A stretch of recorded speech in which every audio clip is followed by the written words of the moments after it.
Welcome back to the Lanterne Rouge Cycling Podcast, the recap of Stage 6 of the Tour de France. Could we have our first breakaway stage? Could the French puncheurs get their just desserts? Kevin Vauquelin n'a peur rien. That was on the... What? Yeah, someone hung out yesterday out of a window. Kevin Vauquelin n'a peur rien. Has to fear nobody. N'a pas de peur. N'a peur rien. I'm just reading... Both works. I'm just reading out what these people wrote. I'm not here to do any grammatical analysis of the French language. And we're starting in Bayeux. We also have some Emmanuel Macron tweets to get through. No politics, but it is relevant. Starting in Bayeux, going to Vire-Normandie, still in the north, hilly region of France. Although 3,000 meters elevation gain. If you look at this profile, you think, oh, maybe like it's a versatile sprint stage for like a Bini, like a Mads Pedersen uphill. 3,000 meters elevation gain, and the way this was raced, brutal stage. The size of a peloton you'd expect after doing the Col de la Madeleine, frankly. Like, it was really crazy. A bit warmer conditions. As I said, 201 kilometers, and we have 6 categorized climbs, 5 category 3s and a category 4. Some of them are quite steep. The finish is 800 meters, 9%. And Pogacar was in the yellow jersey, of course. But Benji, who's going to control this? Well, that's the question we asked yesterday. Who is going to control this? Because on paper, you'd say Alpecin is the go-to team to control potential hill stages. But also, they will know that a lot of the other teams have selected this specific stage as a stage where they could go in the breakaway, because it's quite hilly at the start as well. But also, it's harder to control, it's longer, stuff like that. So Alpecin realizes, if there's so many other teams that are going to try and go in the breakaway, we won't be able to control it. So we should try and go in the breakaway ourselves and try and win that way. Because if nobody else will control that breakaway, then we've got a chance for the breakaway. And I think that's what we thought Mathieu van der Poel would do. And that's kind of how they took on this race. But I want to start off by looking at it from the GC perspective, because in the early breakaway formation, the first few kilometers of the race, bunch of riders go on attack. It's the usual riders we expect to go in the breakaway, like the EFs of the world try and go in the breakaway. Wout van Aert rides here and there. And we see moves from Arkea riders, from Decathlon riders, stuff like that, all over the road. But specifically, it felt to me like UAE was marking every Visma Lab rider except Wout van Aert. And even when Vauquelin went, Pogacar responded to it, no? Vauquelin, yeah, he was responding to Vauquelin. And Vauquelin was fired up. He's from the Bayeux region, or from Bayeux, literally where this stage starts. These stages are perfect for him. He's a classics, hill classics rider. Twice second in Flèche Wallonne, behind Pogacar indeed this year. And you could hear even on the broadcast, they've showed a message from the Arkea B&B Hotels team car, which said, it's a very nice breakaway opportunity, Kevin, but you do have to be smart for the final. And maybe he saw the tweet from Emmanuel Macron this morning, which said that the Bayeux Tapestry was actually being, I think for the first time in its history, or going to is that? Be sent. It's a tapestry. I'm pretty sure I saw it when I was about 10 or 11 years old when I went to Bayeux. It's a very long tapestry. We're talking like meters. I swear, every single day, I get to know you more. Because at first, you were just a random Australian dude that looked into cycling and did some law before that. Then I heard you played cricket in the UK. Then I heard you liked arts. Then you went to the Ghent altar piece with me. Then I was like, okay, this guy's really into art. Every single day, I learn more and more about your history of traveling the world. Are there things that we don't know about you? I just have to give credit to my mother, in that when I lived in the UK, basically we went to every single historical site in Western Europe across 5 years, for whether I wanted to or not. And I really like history and art. And so when I went then on university trips, with my friends, it'd largely be degenerate, but I was responsible for the cultural activities during the day. And then my other friends Ian would be more responsible for what we were doing at nighttime. So it was a good balance at university. But the Bayeux Tapestry depicts the Norman conquest of England going after the Battle of Hastings in 1066. Arguably, I think it's supposed to have been created in the UK. So it's a bit of a... Yeah, I feel like it was stolen from the UK is what we're what we're hearing as a newly found British person, Well, the French literally stole it. They conquered England. So and now they're loaning it back or something. Is that the storyline? that's the storyline. So maybe Disgusting. Kevin Vauquelin wanted to make some sort of political statement today. France is pissing in the mouths of the UK right now. No, I think actually the UK is getting it back. So maybe Kevin Vauquelin wasn't happy about that, but he had to be a bit smarter in this breakaway, especially as it was crazy, Benji. Like, we haven't spoken about the intermediate sprint first. We should maybe go back to the beginning there. So there's an intermediate sprint at 22 kilometers into the stage, and Wanty surprised me because I knew the intermediate sprint was going to color the first half an hour of this race. Yeah. Because it's after a little kicker. You know the break fight's going to begin, and Johnny Milan is almost level on points with Binny. It's only about 3 points between them because Binny came second on stage 1, 50-pointer. He took 30. And Milan missed the crosswinds, which really cost him. And they control. Neutral stops. Wanty legit put Louis Barret on the front and set a full train. I was like, interesting strategy. And it's defensible. I don't agree with it, but I can see the I can see the logic of Wanty. So Wanty are thinking, we need certain things to happen for Binny to win green. We need Milan to crash out or OTL. Yeah, but you can't depend your strategy on Milan crashing out or OTLing. I agree. That's why I don't agree. But that's what they're thinking. They need him to crash out or OTL. They also need Van der Poel to not take maximum points, and they need Pogacar to take maximum points on Pogacar. So they need to make sure they take those points. So rather than jumping in the break Pedersen style, Sagan style, Van Aert 22 style, where you jump in the break of 15 and then you take a big delta because then you win the sprint from the break and Milan's not in the break. They're just like, we're going to make sure we get secure maximum points. I don't agree with it because the way I see it, Milan's not going to OTL. You can't count on him crashing out. And in the 50-point stages, he's going to destroy Binny most likely, unless the sprint difference between the two is huge. Yeah, true. Milan is the better sprinter of the two. I would argue that Binyamin is on paper a little bit more versatile, but we can't underrate Milan's versatility either, to be honest. Now, for the start of the stage, what you're basically saying is they should have tried to go into a move with Binyamin instead of trying to control it from the peloton to get a head start on Milan for the intermediate sprint. Counterpoint, maybe they assumed that Little Trek would just control it themselves, because I would argue that Little Trek has one goal before the intermediate sprint here. Is controlling the breakaway and getting Milan the top points. Exactly. And I think two riders jumping on hilly terrain, it's going to hurt Milan more. And I know there's a little rise before this intermediate sprint, but Johnny Milan, he's not like a Fabio Jakobsen type sprinter. He can absorb a 500-meter hill and then sprint. And that's what happens. He sprints, he takes maximum points. The curious thing, and this is where Wanty lose me. Mm-hmm. By doing this, you bring Van der Poel into the game. It's what I said.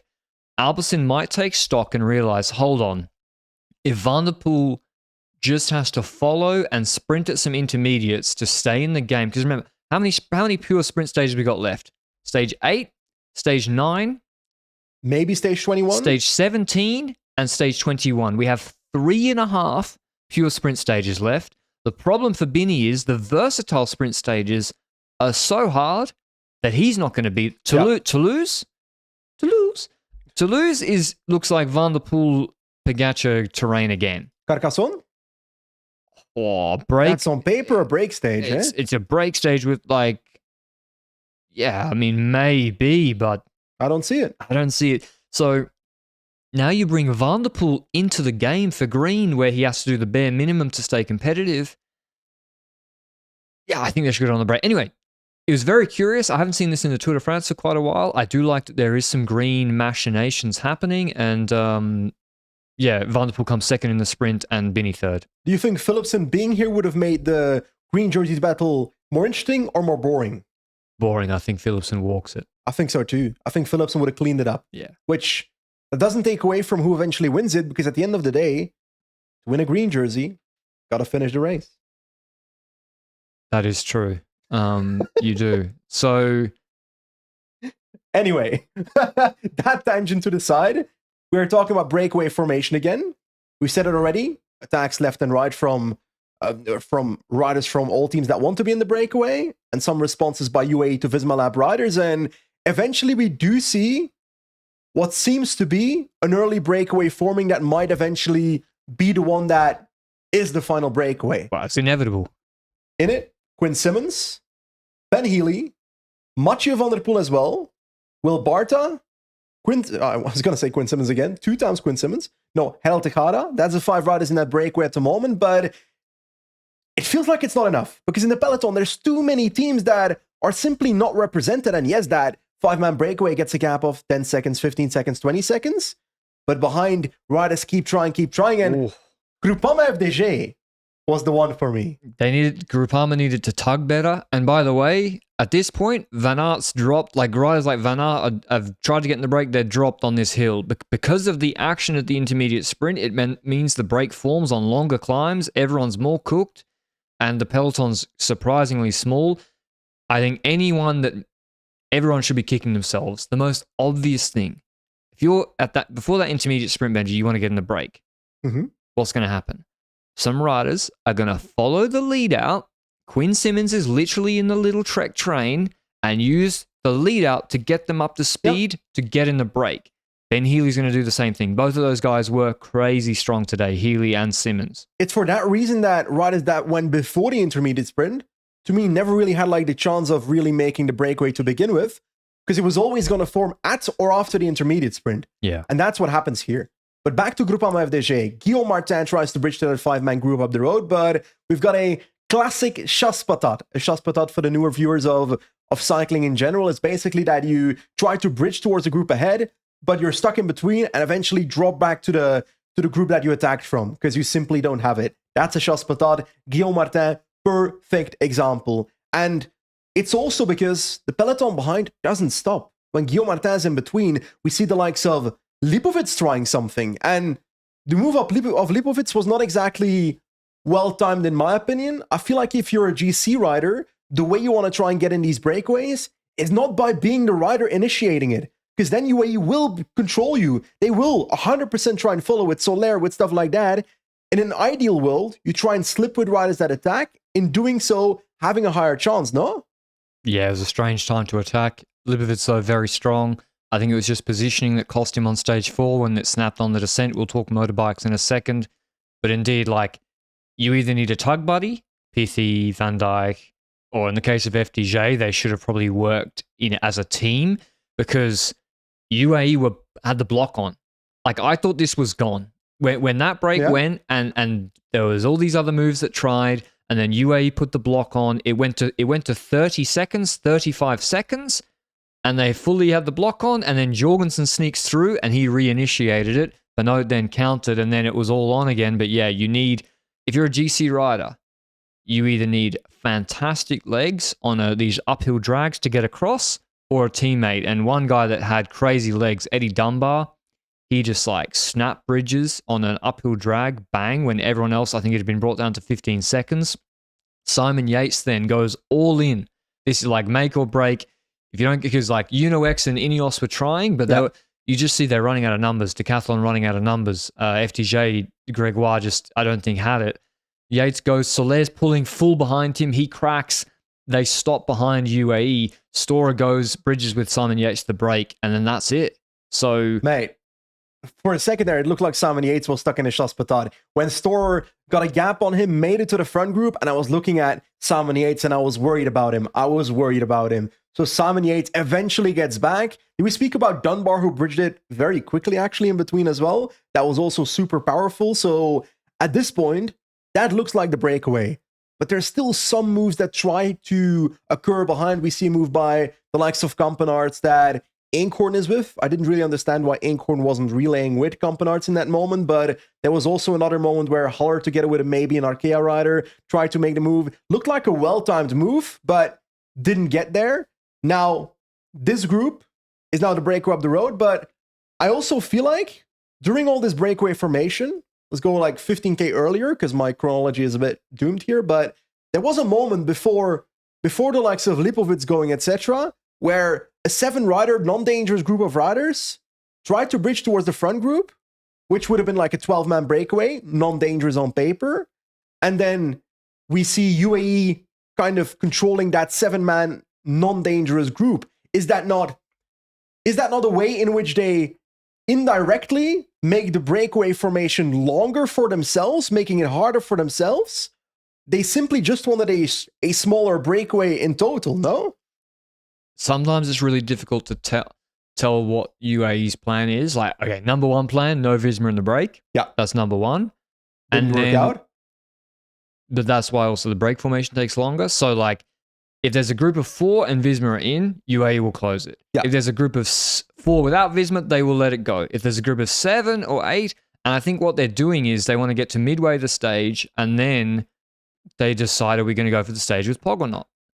And I think they were still 1 foot in each camp, or maybe it's just Marc Soler doing Marc Soler things, Benji.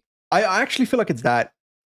I feel like it's Marc Soler thinking, okay, 7 guys attacking. I probably have no clue No, who. but Wellens was also closing a lot. Yeah. And But so, Marc Soler was closing the one move that I thought was really not dangerous. yeah, because if you don't let the French guys in, you'll just create, like, if you just close a Total guy trying to get across to the form break, if you don't let them in, you're just ensuring that the jumping will continue.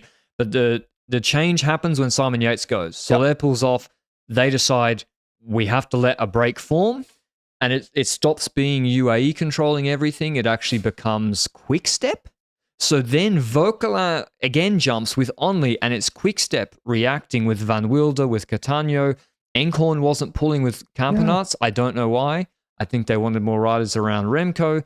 But yeah, Quick Step were controlling those guys, and then basically the break, to me, then the break's gone. Yes, Ben Healy, Van der Poel, Barta, Simmons, Tejada, Simon Yates, Storer, and Dunbar. That is the breakaway in total. Super strong break. Yes, but I do want to take a pause here for a second. We've spoken about break formation now for, 10 minutes in total, maybe a little more than that. You spoke about the tapestry in front of that, but about 10 minutes about break formation.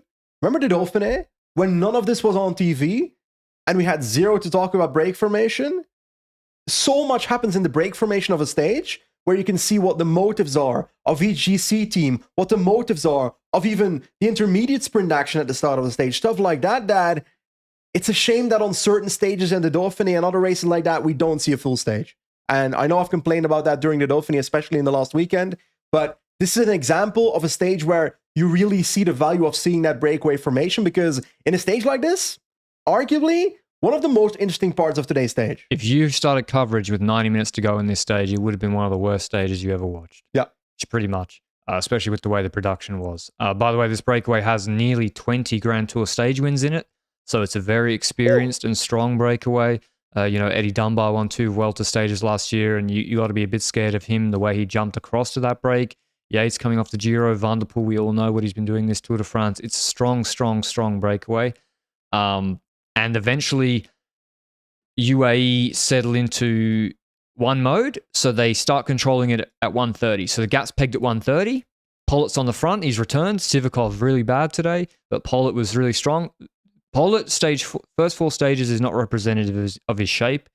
He is in good shape. He is super strong. And this is the sort of stage where it's hard, where he can make more of the difference. He pegs it at 130. Yep. Van der Poel's GC gap is 128.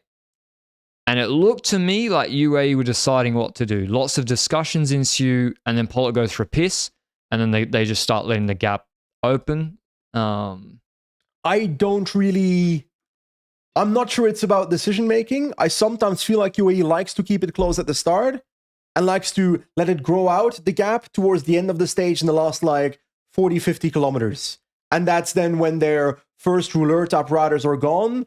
That's when they don't necessarily hammer it in the last 50 kilometers. So it could either be that they go for the decision, or they just let Pollitt ride the tempo that he thinks he can hold for as long as possible, and after that, they let it grow out. It's one of those two options, but as the race went on, it started to become clear that the breakaway was going to take the stage. Exactly. That the fight was going to be for the breakaway, and also the incentives came in. We took a look at Van der Poel, potential yellow jersey. Took a look at Ben Healy, potential white jersey. It all depends on how big the gap is towards the peloton. So there's some intrigue there. We'll see at the end of the stage what happens there. Throughout the stage, I did see Michael Storer going for a few KOM points. Yeah, he did. On one end, I think it's stupid. On one end, I understand that Storer wants to win KOM of the Tour de France. But we're talking about how many points? 2 points on a third cat climb? Yeah, 2 points, and he had to sprint for it. It wasn't like it's different when you just ride the front of the group, you take a double turn, you don't accelerate, and then you get the points for free. He attacked. And to me, you want to combine that with actually going clear, and yeah, he then sat up. So hey, if he wins KRM by 2 points by the end of this tour, which he's got 3. At this point, I kind of feel like Pogacar's going to take it, to be honest. I mean, everyone's on single digits, so these punchy hills really, it's nothing compared to the HC climbs. It'll depend on what the brake does in the HC climbs. The brake works really well together. Strong brake, as I said. UAE let the gap out, and the race settles into just a pretty stable formation. And I think UAE letting this gap out changes the race quite a lot. I think it makes it impossible for Van der Poel to win because it gives more space for the others to attack him. No one wants to go this finish with Van der Poel. Yep. And you've got strong guys like Healy can go far, Tejada's strong, Simmons is a truck, Storer is really strong on rolling terrain. And with the gap being bigger, you can start to play earlier. And I was even thinking, I mean, Healy, when he won that Giro stage, Ben Healy, I think in 2023, his breakout Giro, on that hill stage, stage 8, he went faster than the peloton in the last hour, or the last 45 minutes in the hills. Crazy, crazy strong. In Amstel Gold Race, were it not for the director's car, he would have gone faster than Pogacar in the final 20 kilometers. Like, this is his terrain. And to me, it was just a matter of when he goes. He didn't go on the first 2 climbs. He actually went on some random rolling piece of terrain, attacked from the back, got a gap, and I basically said, I'm going to go have a shower because you will not bring Ben Healy back. There wasn't Group 2 syndrome today. It's strong guys. They all know if you hesitate, it's not going to happen. It's been a hard stage. They're all pulling. Like Simon Yates rolling. Yeah. Van der Poel was fucked. When the gap was 7 seconds, I turned to Luke and I said, It's done. Race is over, mate. Yeah. Race is over. And it's just because this is his specialty. Attacking, fair. Not necessarily the biggest acceleration in the world, but he got the separation over the top of that climb. And in doing so, when the separation is there, then Healy isn't going to give that away. He's got that time trial skill afterwards. He's got that engine to keep it going. And especially when there's some hesitation early in the group, in the first minute maybe, where they're kind of looking like, okay, how are we going to cooperate here? But it became cooperative. I was like, okay, maybe Group 2 syndrome is going to lead to him getting a lot of time. They actually cooperated, like you said. You have to, Yates saw the danger. You have to sprint and close Healy in the first 30 seconds, 60 seconds. Yep. The problem was today, I have to say, the motorbikes have been like, listen, it's benefited Visma. Like when Campenaerts had the motorbike in front on the stage 4 descent, it certainly didn't hurt helping to split that group. I genuinely think that Campenaerts being behind that motorbike in that descent helped drop Lipovic that day. Yeah, it might not have decided the dropping, but the gaps expand significantly because of that. And it's not just in that stage, it's also at the start of this breakaway. At the start of the stage, in front of Wanty. They didn't have to... The motorbikes right there. I'm like... It's much worse as the race dynamic is changing. So when someone is attacking across, the motorbikes are not getting out of the way quick enough, and they're really dragging. And it's especially on this rolling terrain where you go into a false flat downhill. If a guy's on 10 meters to the motorbike and you're not in the draft, you cannot catch him. And especially because draft is still underrated. If you're watching the sport of cycling, you might think, okay, what is that little motorbike they're going to do? There's studies from the likes of Bad Block in that up to 50 meters, there's still a notable amount of draft from a motorbike. You don't need to be on the bumper. So and yes, I understand, okay, the camera zoom is zoomed in from the motorbike in front of it. Luke is always telling me to calm down because when the camera zooms in, I start going crazy. But it's not just that. You then see the helicopter view and you see them within 10 meters of the rider. It's obvious that gives a massive benefit. And to the point that 100%, we've said this numerous times of the podcast, riders and teams should be aware of that benefit existing in certain ways and should take that in. Like we said that with... Pogacar does. Pogacar knows exactly, like he races smart. He knows it's part of the game. Van Baarle's omloop victory. Yep. Motorbike mattered there quite a bit. Yep. You know that if you're solo ahead, you're likely to have a motorbike benefit. And like, I'll point you to one part in this stage. I think Van Aert, when he was in the break with Castrillo, there was a downhill. He's literally not pedaling, Yeah. and he's growing the gap out to a peloton full chasing behind. Yeah. And Sepkus Burgos TT. Sepkus, yeah. Well, what? No, the Vacek one. The Vacek one in the Vuelta last year was crazy. Yeah. That TT. Vacek, That by was the way. police. Come on. I mean, Respect. so Ben Healy's gone. Sexas. Paul Seixas is actually how it's pronounced. Portugal, I'm on your side here. Basically, I don't have much to say. I mean, Ben Healy, he was gone. He's not getting brought back. I think what's most impressive is the gap he wins this stage by. Quinn Simmons and Storer detach themselves from Dunbar, Yates, Barter, Tejada, and Van der Poel. They're relaying pretty much full, and Healy puts nearly 3 minutes into them. Nearly 3 minutes. And it's all to do with he's the mini Remco. Or he is the Birmingham Remco. Like, he is so aerodynamically focused. Watch Ben Healy, he takes a drink, he doesn't move his head, or like the height of his head doesn't change. He moves his right hand, and this is already 30 minutes into his solo. For a second, I was worried that it might be DQ'd for puppy paws, because Marianne Vos, remembering that Swedish race that she did maybe 1.5, 2 years ago, where she got DQ'd for 3 seconds of puppy paws. I've seen numerous riders do it in the last year, and I'm honestly okay with the fact that they're not hammering on it as strictly. People don't do it as much anymore either. Yeah, anyway, Healy's going off to the victory. We're seeing that. We're seeing way too much of that. We'll get to that in a second. But we've got Healy up the road. Simmons and your other boy Storer is in second. In the third group, we see much of Van der Poel still being there, but we get to the final climb, and Van der Poel starts struggling. He starts dropping as one of the first riders in that third group, and time gaps start to matter now, because Healy is on the brink of the white jersey with a gap of 6 minutes 55 in the classification beforehand. Now the gap is 6:50 roughly, with about 10k to go. So Healy is virtually riding into the white jersey of Remco with about 10k to go. Meanwhile, much of Van der Poel is still comfortably in the yellow jersey at the moment, with 10 kilometers to go. But we also have to remember, peloton exists behind. I know the TV director in this race forgets about it all the time, especially in the last 5 kilometers of this stage, because we didn't see a single shot of the peloton here, except for Skelmos' mechanical that leads to a 40-second time loss. But in the peloton, they are drag racing, as you like to call it, towards that final hill. It's not the craziest hill in the world, but it's a hill where you can put some pressure on some people. And we see Red Bull maybe in the run-up.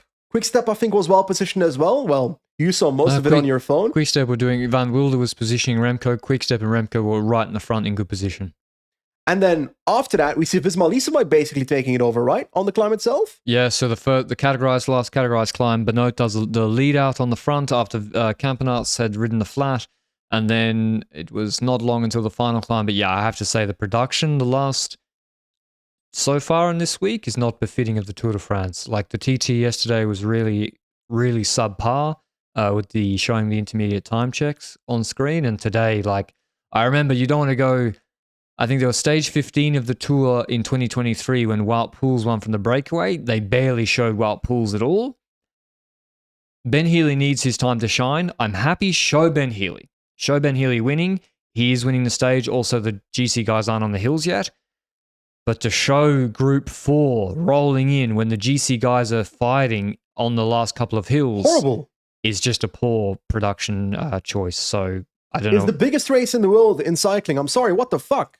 Yeah. I mean, and also, like, you can show Simmons and Storer rolling across the line. I do want to see where they finish across the line. But anyway, I would recommend go watch it on multi-screen because, Benoit was doing the lead out. He then did it again on the final climb. Narvaez was cooked and Almeida was struggling, Benji. So actually, Lipovitz attacks. Jorgensen goes over the top. We see Almeida's pain face was on. He loses time here, but Pogacar, he finishes first of the GC guys. He rolls over the top of Jorgensen and Vingegaard. No gaps to them. He started sprinting a bit, but it actually matters because. Well, he actually puts Almeida on the gap. Well, on top of that, Visma Lease has been melting the gap so much towards the breakaway Van der Poel's collapsing. That Healy's white jersey dream is over. Much of Van der Poel's collapse plus Pogacar sprinting brings the gap down so significantly that when they crossed the finish line, I did not know who would have the yellow jersey. Still Pogacar or Mathieu van der Poel. It turns out Tadej Pogacar nearly accidentally sprinted himself back in the yellow jersey that he's okay with losing. But Mathieu van der Poel keeps it with a single second after the stage on Tadej Pogacar. But a question for you. A quick question. So, Pogacar is okay with giving the yellow jersey to Mathieu van der Poel at the end of the stage in the breakaway. He's okay with giving the yellow jersey away because he only cares about wearing it in Paris. No, Now, and the Rudolph network. Above Paris, the Rudolph network reigns supreme. Like, they run it. above the latitude of Paris, the Rudolph network means that Van der Poel, but in these narrow French roads, Alpecin always perform. But Pogacar, if we take a look at his motive for giving the yellow jersey away, this isn't enough.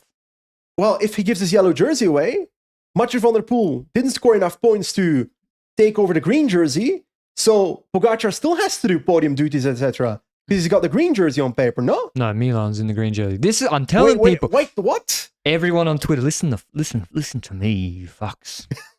If I see one more thing about the green jersey, don't comment on the green jersey until you've done a full spreadsheet analysis of the intermediate sprint placements in every stage. Do you not understand the intermediate sprints give the same maximum points as a mountain stage and a TT? This one's a big one, but Van der Poel is like on. Well, I can't see. I took my glasses off for effect. Well, if he would have had a better stage result, exactly, he would have. This is a 50-pointer, but he finishes in 8th. I don't know how many points he gets, 15 or something. The intermediate sprints are so key, and they're all before the final climbs. Now, yes, Poggy could in theory win it, but it's still advantage sprinters. He doesn't focus on it enough to win it. Yeah, I mean, you have to get super greedy. Like, he'd have to roll into 5th in the intermediate sprints, which is what Van der Poel was trying today. And control stages like this as well to try and go for points at the end of the stage too, which they're also not going to do, UAE. For Van der Poel to win it, he needed to, win this stage. Yeah. Anyway, I've lost my train of thought. I'm going to add on to that. So you're saying Milan is now in the green jersey, which means that Poggy lost all every single jersey today. Is that a record? Jerseys. Yeah, is he washed? Should we be concerned about Tadej Pogacar? Having lost 3 jerseys in one day. No, but indeed, he was the first GC guy over the line. But that acceleration, I mean, the people that make it, Pogacar, Vingegaard, Jorgensen, Evenepoel, Onley, Kevin Vauquelin, Lipovic, Felix Gall, a gap of 5 seconds to Santi Buitrago, Enrique Mas Roglic, who got dropped in break formation, Jordan Jagat, Sergio Higuita, Johannesson, Almeida. So Almeida was the really, really struggling because he was not on actually 5 seconds. He just got put on that gap. He was actually on 13 seconds, more or less, to Pogacar on that short climb. So he was suffering big time. Rodriguez loses 16 seconds. I'm sorry. Jordan Jagat is underrated. Yeah, he's good. I told Lotto to sign this guy 2 years ago, and they didn't. He's good. I'm sorry, but he's good. Jordan is so good. He's good all year, too. All year, he's good. Is he French Steph Kras? He's better than Kras. I would assume he's more punchy. Kras is very fragile with the crashing. Well, that for sure. Yeah. But I'm also just talking about punchiness. I feel like Jagat is better in those French one races. Yeah, in like a Tour des Alpes Maritime or something. Schelmoser loses 40 seconds. He had a very poorly timed mechanical. He did have a teammate bring him back, Tom Schoens, but he does lose 40 seconds. So in terms of GC changes, Van der Poel goes into the yellow jersey by a solitary second ahead of Tadej Pogacar. Evenepoel's on 43 seconds. There's no change in the top 7. Ben Healy jumps 25 spots. He's into 8th on 2 minutes. Roglic loses 2 spots because Lipovic goes... Yes. I think Lipovic leapfrogs Roglic because of the gap today. Schelmoser loses 2 spots into 12th. He's on 3:13. Such a badly timed mechanical. Yeah, I mean, Skelly would normally be fine on this finish. I think the mechanical just stuffed him. Yeah, for sure. To be honest. What did we learn from the stage, Benji? Not much. I did not learn much about Pogacar versus Vingegaard, especially because we didn't see it on TV. We see that Almeida doesn't have the same strength every single stage, which is understandable. In my opinion, we can't expect stage 4 strength of Almeida every single day, but also these 5-second losses don't worry me too much either. I expect Almeida to lose some time throughout the Grand Tour based on the fact that he will be important for Pogacar and will have to do some riding for Pogacar. Also partially because, like we said yesterday, Adam Yates is not looking too valiantly at this moment. I would say that we have confirmation on the strength of Polit. We have some doubts about Sivakov in terms of team strength of UAE. Narvaez, I'm not necessarily doubting after today. I just think that as a whole, I'd argue the first half of today's stage, like an actual hardcore break formation, doesn't exactly fit Narvaez, I'd say. Wellens was strong in break formation. Soler was relatively strong in break formation. It's just Sivakov that has been a bit worrying for UAE in today's stage. Yeah. But I don't expect him to necessarily be bad in week 2 or 3 then. Who? Sivakov. Just because he's shit this week or something. Yeah. Sivakov just literally like cannot accelerate. Yeah. So he's like one of the least explosive riders, but he can ride at 400 watts indefinitely. So that's an explosive stage like this, not so good for him. Adam Yates, I think the positive for UAE, Adam Yates was better. Adam Yates was better, but he was up there in break formation. He looked better. I think, to me, if I'm Remco, I think it's not actually about the Visma UAE battle. If I'm Remco, Benji, or Vokalin, or Only, I think you missed an opportunity on Almeida here.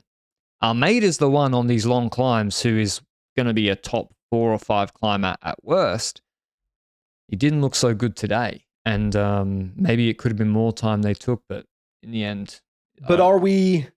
Because tomorrow's going to be a stage. Yeah, let's talk about tomorrow. I'll talk about the parkour for right now first, but we've got a stage from Saint-Main to Mur de Bretagne, basically, and it is a parkour of nearly 200 kilometers, and yes, it's undulating parkour, but I'd argue the first half classifies more as flat than undulating, while the last 50 kilometers is really where it's at when it comes to uphill and downhill, and it's all about the last 20 kilometers. 2 times Mur de Bretagne, exactly the same final, basically, or relatively similar as we had in 2021, the one where Van der Poel attacked for the bonus seconds on the second last climb, then went for the victory on the final climb, winning. Now, there's no bonus seconds on the second last climb, no bonus seconds in the stages, only at the finish line in this Tour de France. And then the question is, what are we going to see on this stage? And this feels like the kind of stage where Alpecin might try to control it from the peloton instead of sending Mathieu van der Poel into the breakaway. Yeah, today was much harder than this stage. This stage it's long. It's almost 200. It's over 200 k's with neutral again, but it's 1,000 meters less of climbing. It's easier at the start. It is hilly though. I don't know how narrow the roads are. The intermediate sprint is deeper into the stage, so the same thing as today won't happen. Maybe we'll see a different strategy from Wanty. It's 1.7 k's, 3.7%. I think it's a good sprint for Binny, but not. I also don't think you just drop Milan on that either. With the team around him, Break should still be ahead. And that's the strategy you do. If the brakes, that's the thing, Benji, if the brake is on 30 seconds because of the drag racing beginning, does a Wanty or a Trek push? Well, in this stage, if I'm Trek, I push. You want to take maximum points on Pogacar. Yes, I agree. Well, wait a second. Who did I hear rant earlier about Pogacar and spreadsheet with intermediate sprint or the same as the finish? But the purpose of that is to say that if Trek and Wanty play it rationally and maximize points, Milan should win green relatively comfortably. But I think little Trek pacing might help Binyam get a better sprint there. True. Because this is the kind of sprint, 1.7 kilometers at 3.7%, where Binyam might have the upper hand by the end of that sprint. I'm not sure about it though. Yeah, it's uphill. You're right. Binny should have a good sprint. Van der Poel will go for it. Well, does Van der Poel go for it when he's got to recover? It's 40 k's later. It's the first Mur de Bretagne. It's going to be tricky after being Van der Poel should skip the intermediate sprint and go for the final. After being in the break. Van der Poel is top 2 favorite here. I think he got no chance against Pog. I also think Pog is the favorite for this stage. Personally, but... Is that why we are maybe overrating the chances of Alpecin controlling here? That's the thing. Like, if we don't feel like this is for UAE to control. I don't think UAE will control. They don't need to. They don't need the bonus seconds or the stage wins right now. But they might still. If it's a small break that goes quick, I think they put Pollard on the front and they start riding with it on 2 minutes. After the stage, there are 2 sprint stages, so they can afford to do so. Yeah. But I don't think it's needed for UAE. Let's go through the final in Mur de Bretagne, 2K, 6.5%. It's really more like Yeah, there's a 1K section that's really, really steep. But And then it flattens out at the end. Van der Poel won in 2021. He attacked on the first rep to take bonies and then won solo on the second rep. But here, to me, expected cases, UAE set up the Narvaez and Almeida nuclear lead out on the steep section like on the Hilaire climb, Benji. I still think Alpecin is going to control because Macho is in yellow now and won't be allowed in the breakaway that easily. Yeah. Even though I believe that if you give Mathieu van der Poel 10 minutes by the end of this stage, he's nowhere near winning the Tour de France by the time we hit Paris. Like, he's going to get hard dropped in the mountains. But it's just a logical behavior from GC teams to not let the yellow jersey in the breakaway. The few times I've seen it in the past was maybe Wout van Aert in 2022 Tour de France, where he ended up uselessly riding in the breakaway for an hour or two. And Greg van Avermaet versus Lutsenko maybe in the Tour de France of 2016, pure guess. If you're Gregoire, what's your chance to win from the peloton? If we look back on how Muur de Bretagne has been ridden in the past, if maybe 16 or something, Viermo's scenario, Viermo's won this stage by the GC group going on to the final climb. But back then we had Dan Martin and those riders kind of sitting in position at the front of the peloton. We didn't have Visma and UAE drag racing up the climb the entire time, ready for a lead out. So there's less space for an early attack on Muur de Bretagne in the 2025 era than there was 10 years ago. So that's why a Gregoire from the breakaway is harder to believe in 2025 than in 2016. But from the peloton, from the peloton. Yeah, like if if Gregoire goes on the steepest section and Narvaez can't follow, Pogačar just slots onto Gregoire and uses him as his lead out. That's what he does on every hill. It's what he did on Redoute. It's what he does on every hill. So I think it's going to be tough. The only way is if Vingegaard follows Pogačar, and then on the flatter section, Pogačar stops, and the other guys are close, Vauquelin and Gregoire. I think they'll play it like that, and they'll try to counter. That's an option. Breakaway is another option, but it's not like Vauquelin is even further in GC. He's 1 second further in GC than yesterday, Vauquelin. So even for the breakaway, he doesn't have more chance to win the breakaway today than he had yesterday either, eh? But what gap is Gregoire on? Gregoire has a chance to go in the breakaway. I was literally looking at the 2015 GC rankings. I was like, where's Gregoire? Pretty sure he was in like middle school, junior. He was probably 8 years old. Where's the lad? He didn't try on the TT yesterday. No, he was like on 6 minutes or something. Yeah, Vauquelin has no choice. Vauquelin should not bother jumping one time. Quickstep showed what they're going to do, and it's a waste of energy. Do not jump unless it's complete chaos and there's other guys like Lipovic in. Does Alpecin being in the yellow jersey change who's going to control break formation? I think UAE are going to look at Alpecin, and Alpecin are going to say, Van der Poel just went in the break, got cooked on Saint-Hilaire, and Pog's the favourite, and it could be them looking at each other. I think Van der Poel should try and go in the break again. I agree. Because from the peloton, I just don't see it. Yeah, from the break, if he doesn't have a teammate, he just gets worked. Yeah.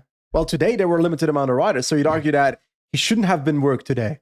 Yeah, but Healy's too good. Like Healy is just really a different level on these sort of stages when a break situation. Yeah, but in this specific situation, it was kind of a moment where Healy goes and there's no immediate reaction from anyone. I think Van der Poel was fucked. At that moment already? With 41 kilometers to go? He was creeping. He dropped very early on the last climb, so... He was creeping, yeah. So very possible. I think they're not going to be so confident. It depends on how the break formation goes. I think Ben Healy has to go again. Ben Healy can go into yellow. He can win the stage. He has to go again. I think Tobias Hallen Johannesson, it's your time. You got to get in the break. Schelmoser, Aurélien Paris-Pantra. Has a break ever won on Muur de Bretagne? I don't know, to be honest. I don't remember any Muur de Bretagne in my life. In 2021, it was stage 2, and it was much more like yellow jersey was on offer. In 2015, it was stage 8, and it was a bit of a shorter stage, and they only did 1 rep of the climb. This time they do 2. Because 11s was in I don't even remember which year it was. 2011, maybe? I think a break of Louis Barret and some 5 guys go, reasonably nice riders. I think they get a 2-minute gap. I think UAE put Pollard on the front and they will begin to control the stage tomorrow. And I think the winner will be... I'm going to go for him again. Kevin Vauquelin. Okay. Tadej Pogacar wins tomorrow. Yeah, Pogacar should be the favorite for tomorrow. And we'll see how the team recovers from today, because UAE and Visma both invested a lot of energy today. Because from a peloton perspective, I don't think Pogacar cares about taking yellow again tomorrow. But if the peloton is fighting for the stage win, he will never let a stage win go just to keep himself out of yellow. That's never going to happen.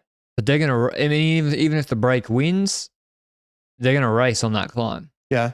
And I think might as well race for the victory. I think Pogacar is going to go into yellow regardless tomorrow. So, maybe I'm underrating Van der Poel. But unless Van der Poel's in the breakaway. Today was a hard stage. Yeah, unless Van der Poel's in the break, but today was a hard stage. Or unless Healy goes in the break, which I wouldn't mind. But yeah, hopefully, because like if you're Axel Laurence Benji, you have to be in the break. You have to. For Ineos, so Ineos need to be in. Decathlon, they need to be in. Who's losing time tomorrow?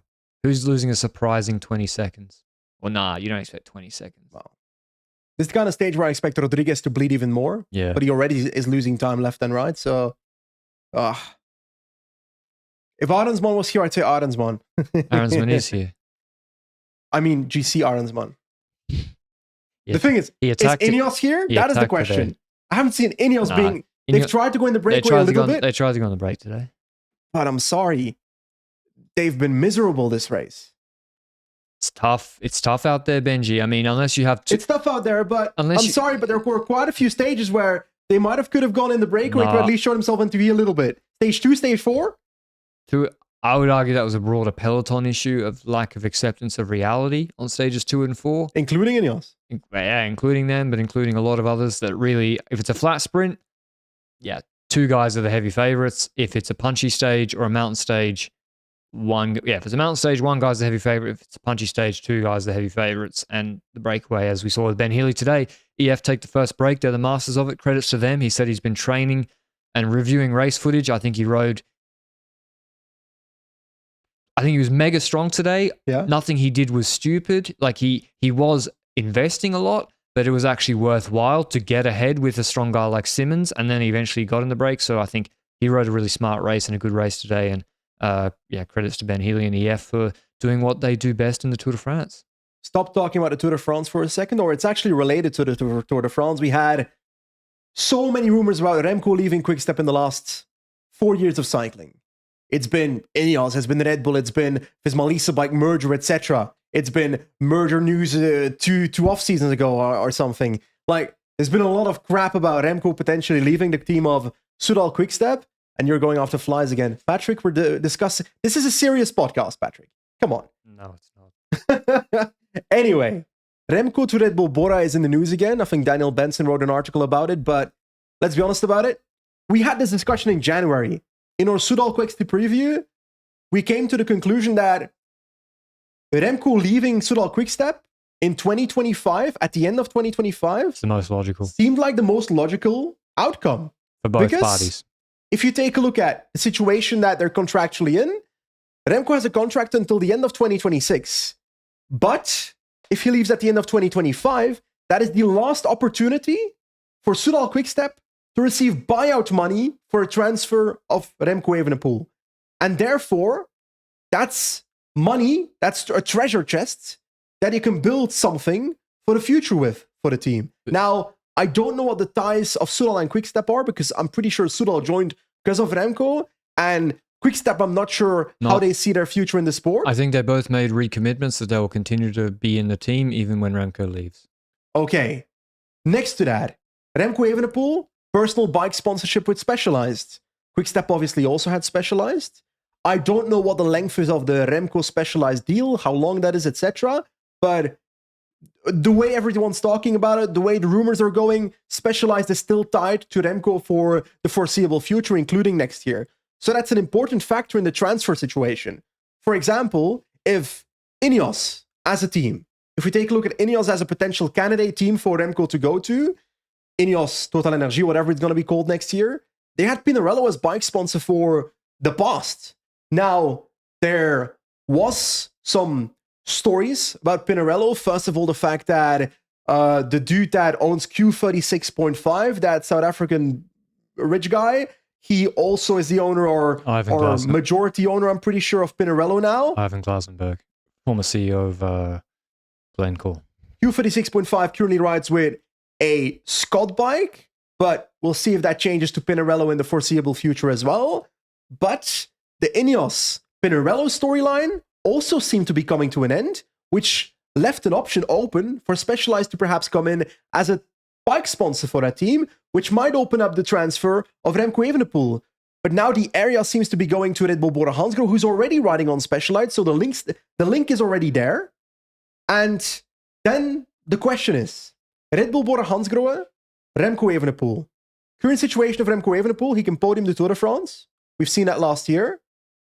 But he's still pretty far away from Tadej Pogacar and Jonas Vingegaard. That is what we've seen last year and up to this point this year. I don't think he is. You don't think he's that far away from Tadej Pogacar? No, Vingegaard and Pogacar even. Like, the watts he must be pushing in the TTs, and he must be pushing good watts to beat Pog. I personally, based on the way Soudal Quickstep has ridden with Remco in the last, even just in the last month, if you look at the last month, they make so many detailed mistakes that shows that they don't have the experience as a GC team yet. You pointed at it today. We saw, with about 50 kilometers to go in today's stage, we see UAE come to the forefront in the peloton. UAE is pacing. Pogacar knows, okay, if I stay within my team here at the front of the peloton, I'll be in more wind. Pogacar moves to the belly of the peloton to not be in as much wind in a moment where there's no safety risk of being in the belly of the peloton. Remco's sitting with his entire team from P6 to P12 in the peloton, taking more wind than Pogacar is, whose team is pacing. That's such a small detail, but those are the details that matter. Those are the details that can bring Remco to a higher level. And it's not just that. It's positioning, stuff like that. The broader problem is they just have absolutely no idea how to prepare a plan to maximize Remco's GC result in a stage race according to his strengths and weaknesses. I mean, they just look at these stages, which, by the way, he's a two-time Liège-Bastogne-Liège winner. He's an Olympic road race champion on hilly parkour. And they look at these stages and they ride defensively. They look at them as if, to just get through them. And it's like, well, Almeida was fucked today. I mean, Vingegaard wasn't fucked, but what if he was? Because he had a bad day yesterday and you don't try anything today and you let him walk through it. I mean, in the end, Visma were pacing, but these guys like Almeida who might outclimb him in weeks 2 and 3, and then they walk through these opportunities. And so... Because, like, if you look at Remco, the way you approach this Tour de France, we said it a week ago in the preview already of this Tour de France. There's, I think, 4 pillars, I'd say. Time trial, you take time. That's an obvious one.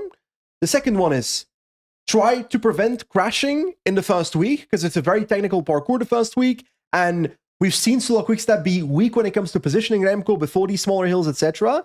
They've had a few good hills in this Tour de France, but a few terrible ones as well. Stage 1 in the echelons, big mistake.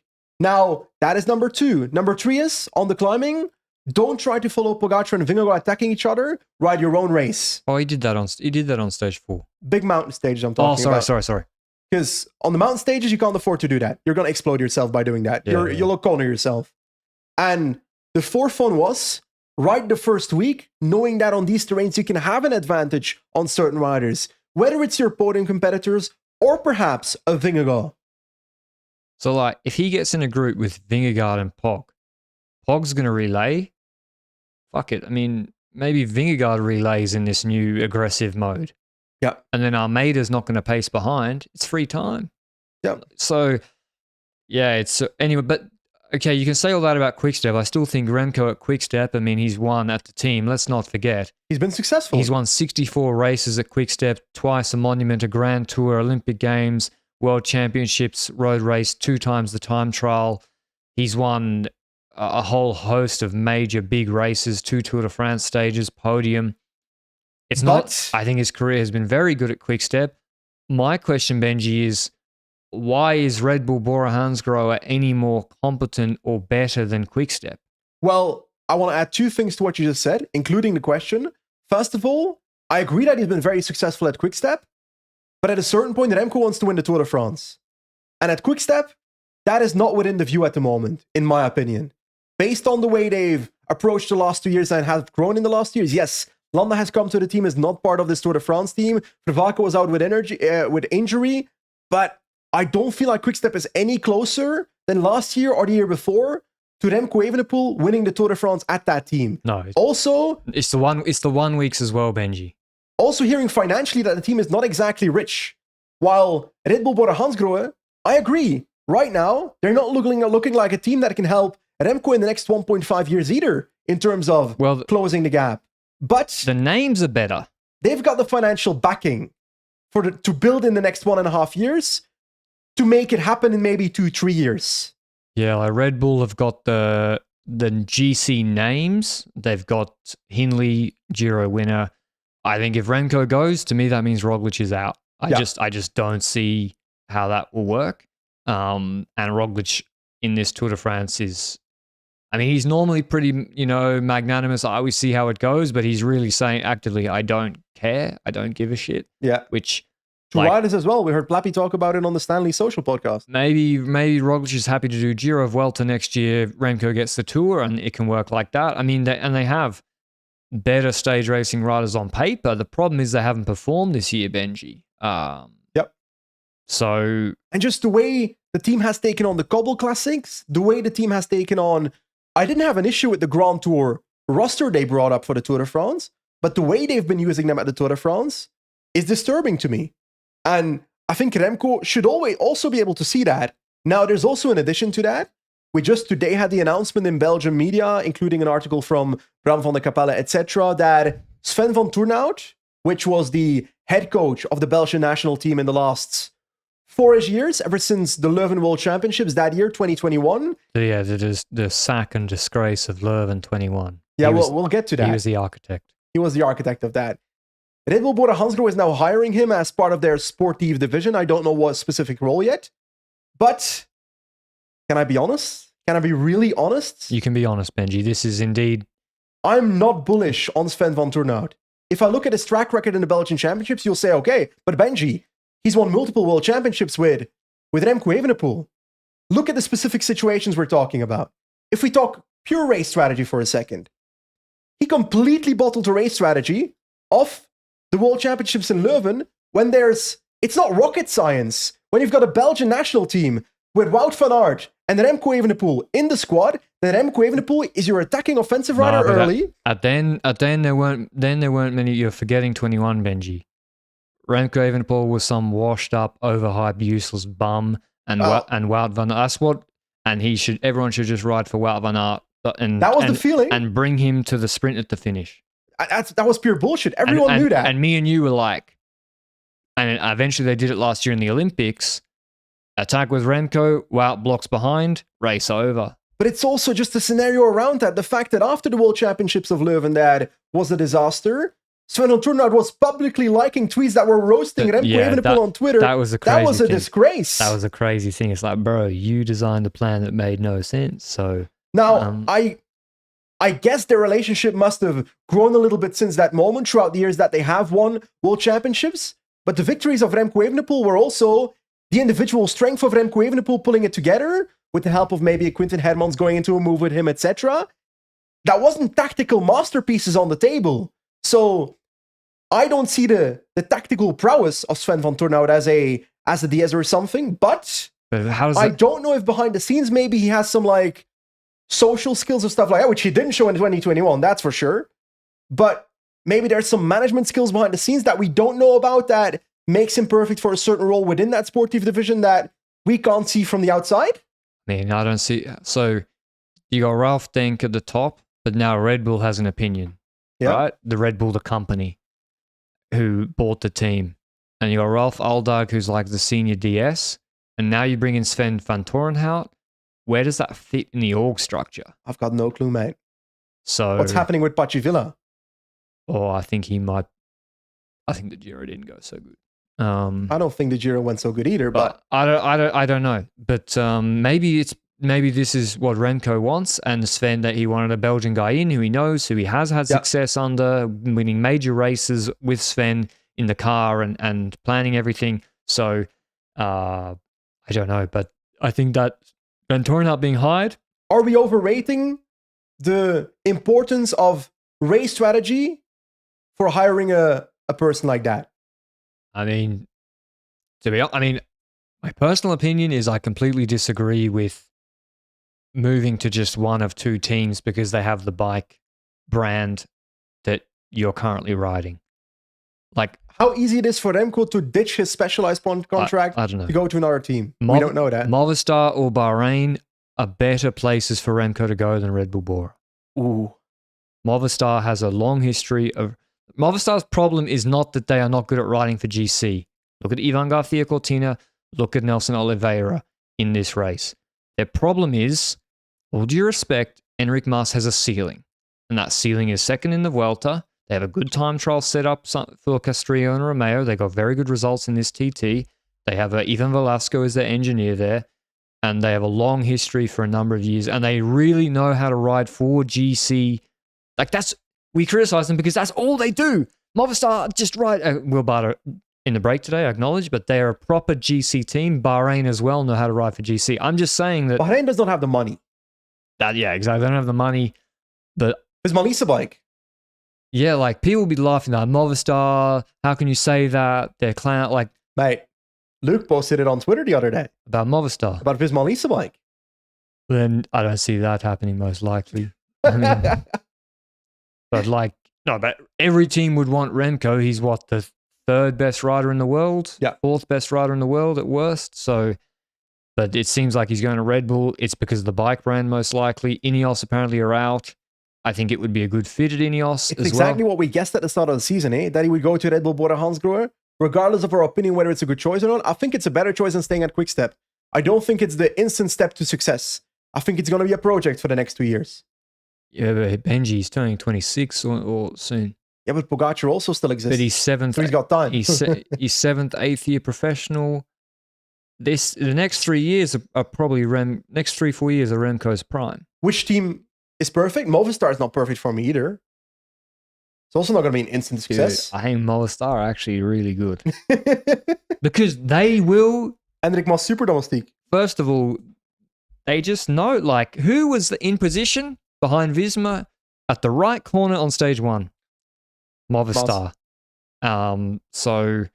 They know which brakes are going. Okay, it's unrealistic, not happening. I think Ineos was the more realistic other one. I think they got the big trucks. They would be very committed. They have the history of winning Grand Tours, also post-COVID with Bernal, Geoghegan Hart. But I don't know. And it's also, there's no competition at Ineos. That's true. Carlos Rodriguez. Benjamin Oval in 70 years. Yeah, exactly. It's time for him to come up, but they got good TTs. They, they got Is there competition at Red Bull Bora Hansgrohe, Lipovic and Roglic? No, but... Roglic is not competition for me for Remco in 2026. No, I don't. That will be ironed out. That's like a 1 year short-term thing, and they'll probably have a different race program. But yeah, like... Lipovic won't want to instantly ride for Remco now. The Jai Hindley and Lipovic dream of riding for Remco Evenepoel. Well, Jai Hindley... His bad luck is that because he's been riding so much as a domestique recently, he doesn't have the right to say that he wants GC leadership anymore. Does Giulio Pellizzari dream of it? Well, he has no choice in the near future either, in my opinion. I know but that's easy for us to say. It's easy for us to say, oh, well... But those riders will have that expectation. It's easy for us to say, well, you're not as good as Remco. That's true.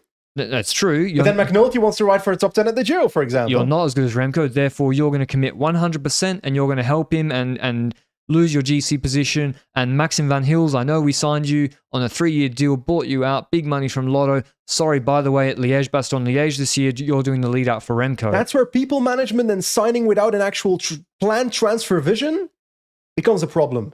Yeah, and, like Visma had it as well. Vingegaard came up.